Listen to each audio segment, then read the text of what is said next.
Buenos días, buenas tardes y buenas noches. Segundo, de Josué a Salomón.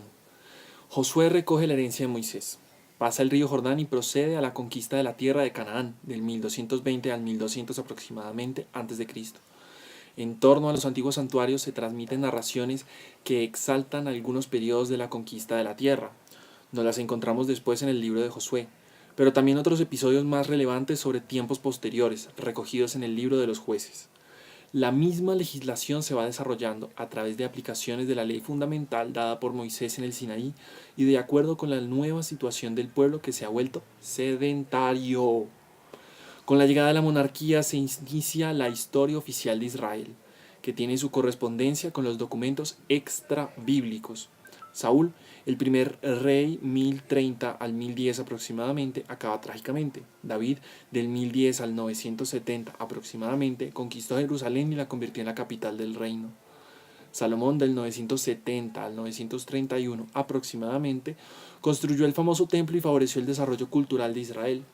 El Estado crea sus analistas y sus archivos, en los que se basarán los historiadores y comentaristas de los siglos posteriores. Páginas bellísimas sobre las aventuras de Saúl, sobre la subida de David al trono y sobre el reinado de Salomón que confluirán más tarde en dos libros de Samuel y en Reyes capítulo 1 al 11. A finales del reino de Salomón, uno de los más expertos narradores del Antiguo Testamento, llamado por los críticos el Yavista, sigla J, porque el Dios de la creación lleva en su narración el nombre de Yahvé, hace que la memoria religiosa de Israel realice un salto formidable.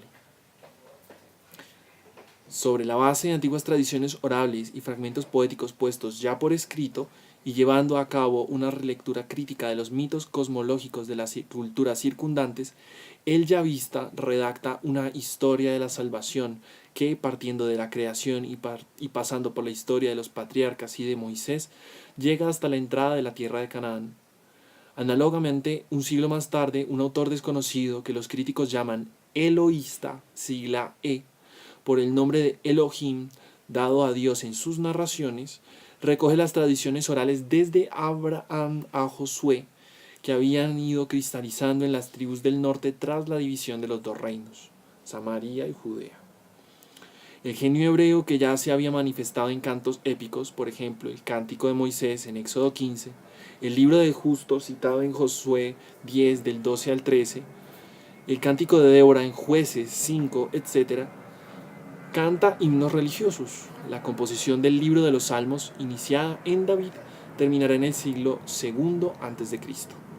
Del mismo modo que los sabios del área cultural de la media luna fértil, también los escribas árabes reales de Israel se ejercitaban en las máximas sapiensales.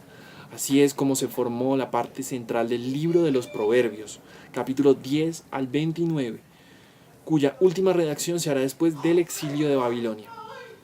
El año 931, el magnífico rey Salomón muere, e Israel se divide en dos reinos.